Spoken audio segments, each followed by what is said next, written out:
Oh. Well, last Friday was a heavy scoring environment. Are you afraid the boys will get too overconfident going into Park Hill's game with such a dominating performance last Friday?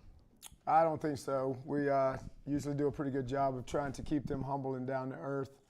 I think they realize that we did some things right, did some things wrong, and things that we have to improve, and every week's a new week. What strategies changed in your coaching between the first game and this game? The strategies really don't change. I mean, the key is that you just continue to work. And, I mean, obviously the first game we didn't tackle very well. So we came out and made that a focus at practice to continue to get better at that. And we offensively haven't changed anything. We just hopefully we get better at executing the schemes.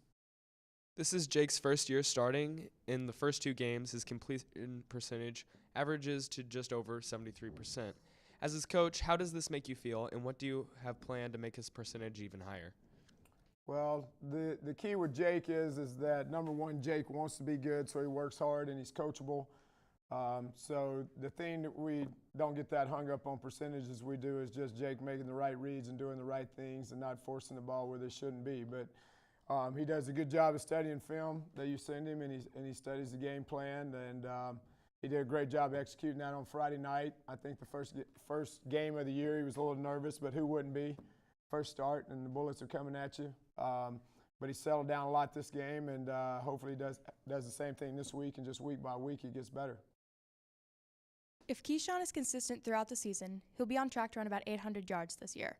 What changes, if any, have you seen in his work ethic from the first year at North to now? Well, the biggest thing with Keyshawn, I was kind of talking to someone about him the other day, and I hate to jinx myself because in the past, like as soon as I compliment someone, like 20 seconds later, it gets thrown in my face the opposite way. But the biggest thing with Keyshawn is he doesn't worry about so-called what I call the show, where he's thinking about he's got to have one arm sleeve on or one leg sleeve on. He's kind of grown up and matured a little bit and realized just go out and be an athlete. The other thing that Keyshawn's got going in his favor is the offensive line has progressed game by game and gotten a lot better. So the thing that I think Keyshawn realizes is that Keyshawn's going to go as the offensive line goes. He just gets the recognition for the work they're doing. Do you think team camaraderie or other relationships with each other off the field has any correlation to their playing on the field?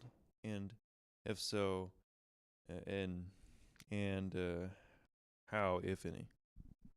Well, I think that your camaraderie on your team is huge. You got to like the guys you're playing with because it gives you a reason to play hard. And it's just like we told the kids the other day, like one of our focuses this year is to go undefeated at home.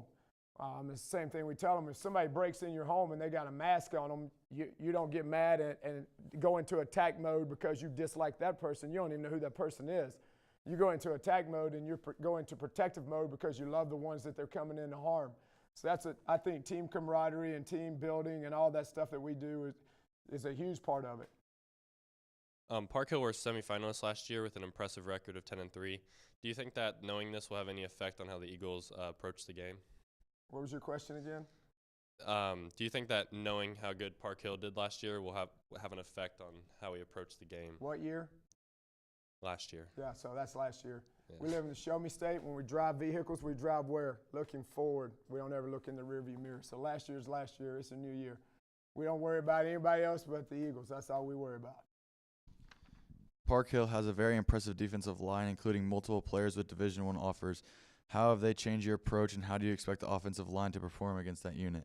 It's a great test for them. But once again, we don't worry about who we're playing. We got to worry that Joey shows up and Joey does what he's supposed to do every down and distance. You know what I'm saying? And that Tevin and that Dylan and that Akin and our guys. All we can control is the guys we coach. We have no control over those guys over there. Like, I don't know if they're in class today right now or not. I know my guys are, so that's all I worry about.